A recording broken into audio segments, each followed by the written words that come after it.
Is she going to give her husband a second chance? It seems like she wants to at times, but then she just pushes him right away. Yeah, I mean, I think that's kind of like the Ross and Rachel of it all. Like, do we want them together? Do we not want them together? I think it's kind of like 2 steps forward, or 1 step forward, 2 steps back. Anytime Jules opens the door a bit more, Frank seems to F it up somehow. So I think Julie wants to, but Frank needs to step up his game. He needs to get it together and stop being crazy. Is that Julie is a strong, independent, intelligent woman, and she and Frank, had a kid when they were really young, and so she's been trying to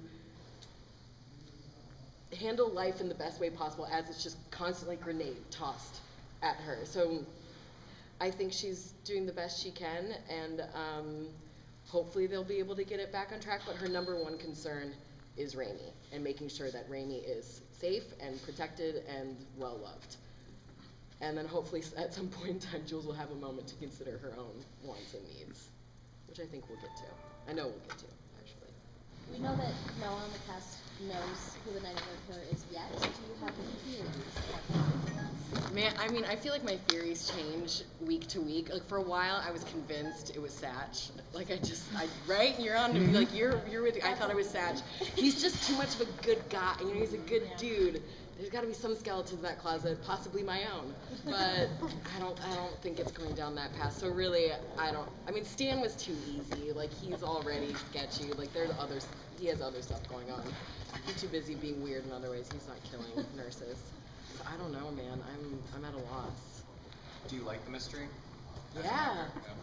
Yeah, I do. I don't like knowing anything. And sometimes my curiosity gets the best of me, and if there's a script floating around that we aren't supposed to see yet, like I'm going to like flip a page or two, and I'm always bummed out when I like the secret's more fun, I think. It's like the kid looking for Christmas presents. Like that never ends well. You never feel good after that.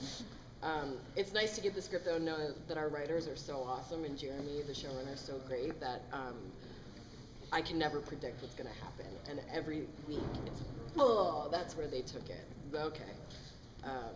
Yeah, they keep us on our toes. As the episodes progress, is she taking Frank's warnings a little bit more seriously? Like, is she feeling the danger and the threats a little bit more? Yeah, that's a good question. I think she has to. For so long, or for several episodes, she's writing Frank off. It's like, you're talking to a radio, like you've lost your mind. Like, that's it. You need to see someone. But as the news is also like gaining traction, gaining heat, it's unavoidable at this point that this person is like a threat, and Frank really does have her best interest in mind. I think Jules has to put her ego aside, and the strong woman, like, I want to protect myself. I've protected myself for 2 years. I can do this without you. I think she has to kind of get off her high horse a bit and realize, I really could be the next one. My sister texted me after the last episode and was like, I just called Julie a dumbass. She's like, I'm sorry, but take the gun. Like, yes, you're in trouble. What's your problem? So I get it, but she's trying to be tough. But she's opening. Is this the first time Julie's been in danger because of Frank's job? I think so, that we know of, at least because Frank's, for 2 years he was undercover, so they were so removed. He would pop in and out maybe once a couple times a month just to check in with Raimi. But the whole circle he had with like the drugs and like the gangs, like that never reached their doorstep. So this is extra alarming that now his world is colliding with hers and Raimi's.